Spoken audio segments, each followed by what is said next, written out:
What would be most useful for you in our conversation today? Just any tips that you would give somebody, like for nerves, because people are nervous when they go take it.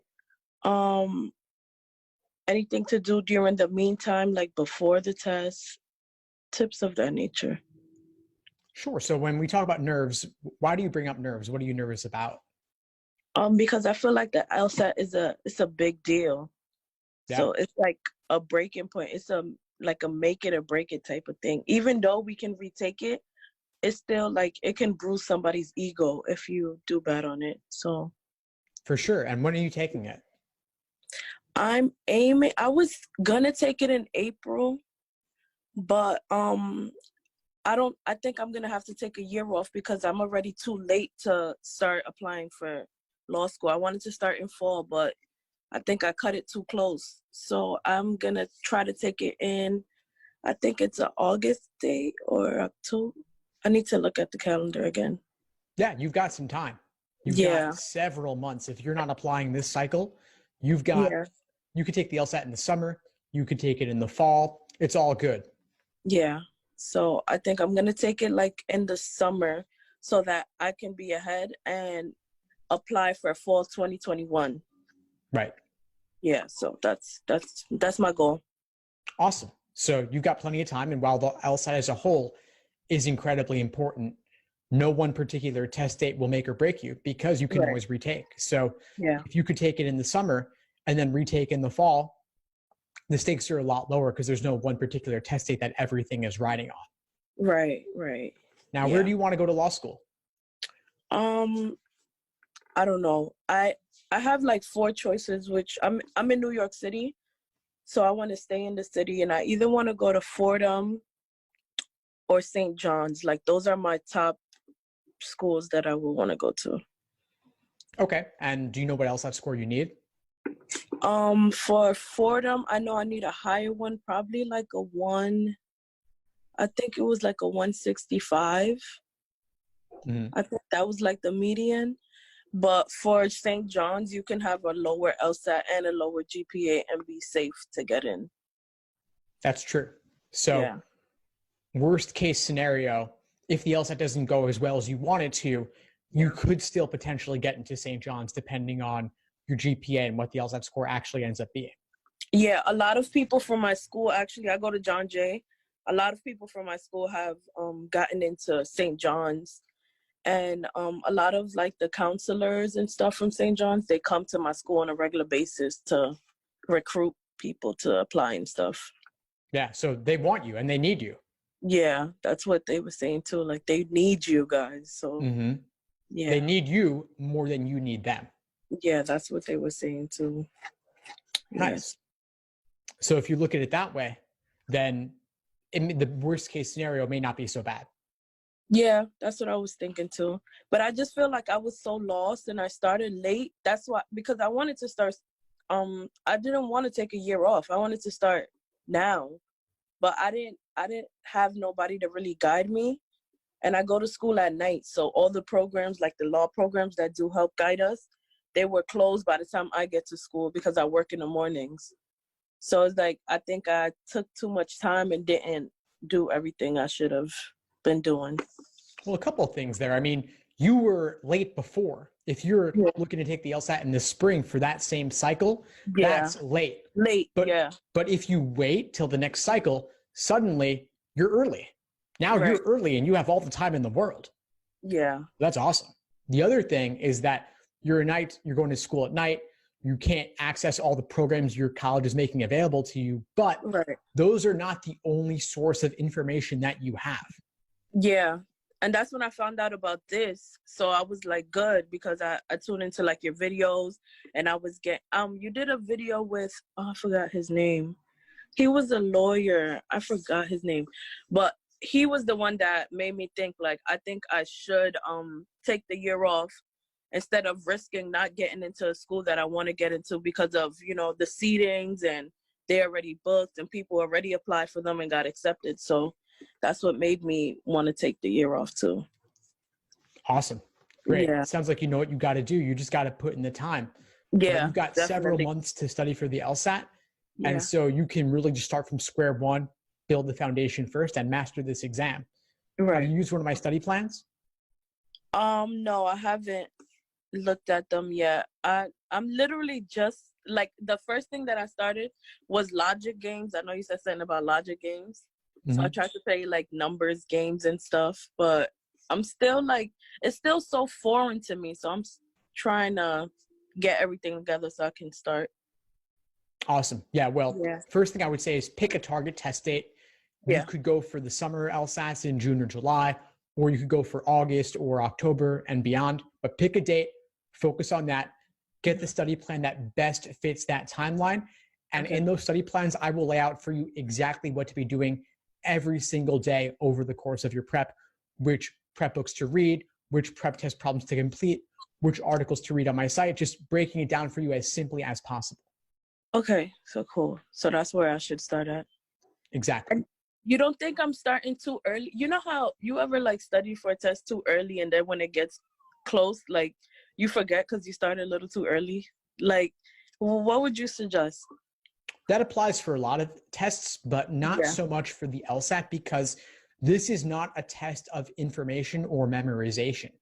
Okay. It's a test of pattern recognition. And so what that means is that the more time you take to develop and build your understanding of those patterns, the better you'll do. And listen, you know, the fall LSATs are not that far off, actually. Yeah. The people who do the best on this exam typically spend 5 to 6 months at least to reach their fullest potential. Right. And if you have other obligations like work, school, family, then it takes a little bit longer compared to someone who's studying for this and doing nothing else. So I would say it's not too early for you to start.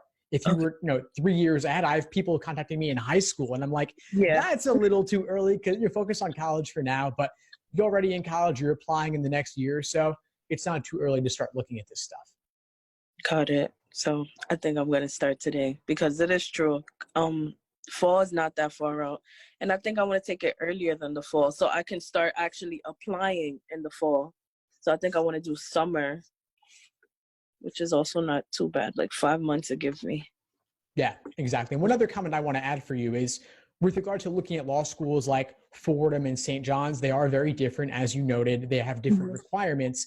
And there are also different career opportunities associated with each. Like St. John's, they require lower numbers. It's also not as prestigious as school.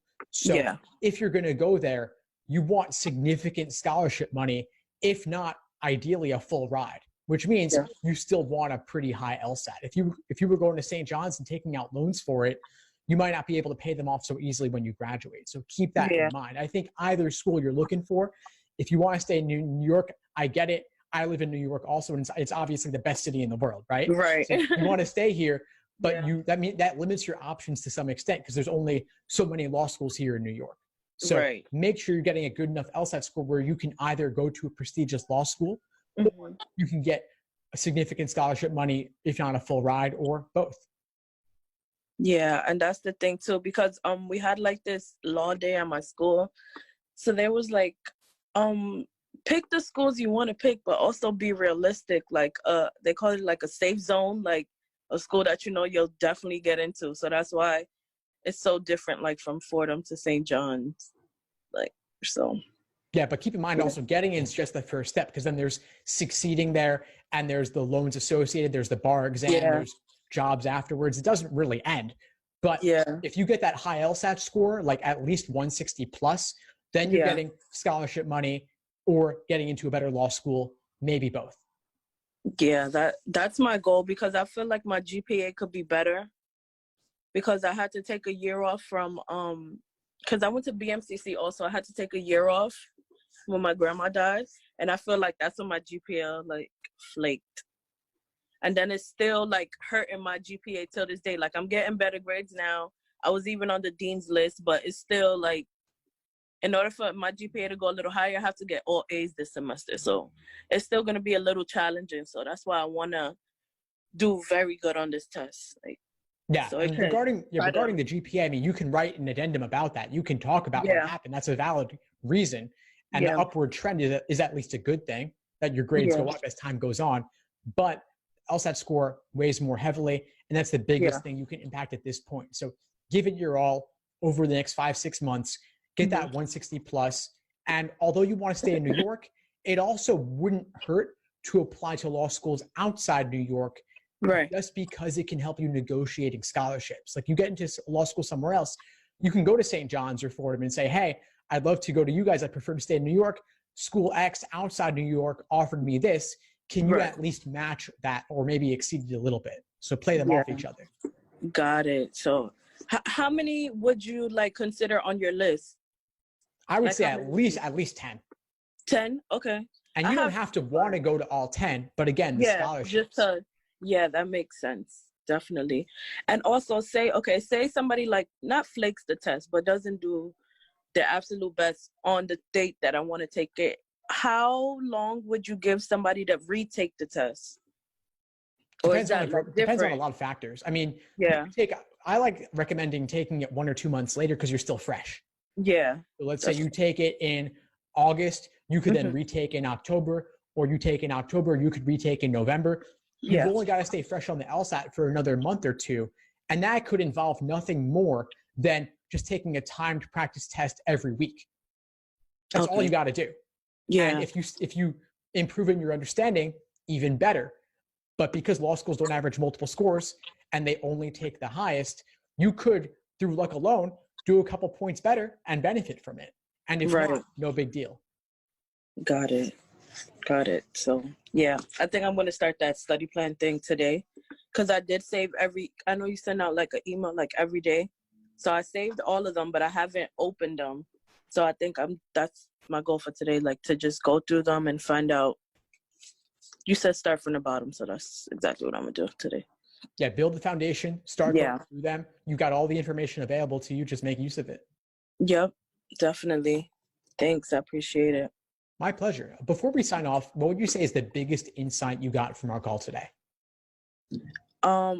Just information, because I feel like I'm like a first generation going to college. I'm the neighborhood I'm from. Nobody really goes. You don't hear nobody saying I'm in law school. So I feel like you teaching us is like kind of like a big brother figure. Like, that's the biggest. Thanks for tuning into the show. Please subscribe if you haven't done so already to be notified of new episodes as I release them. And feel free to reach out if you need anything at all as you move forward with your prep. I'm happy to help however I can. In the meantime, I'll wish you all the best and take care.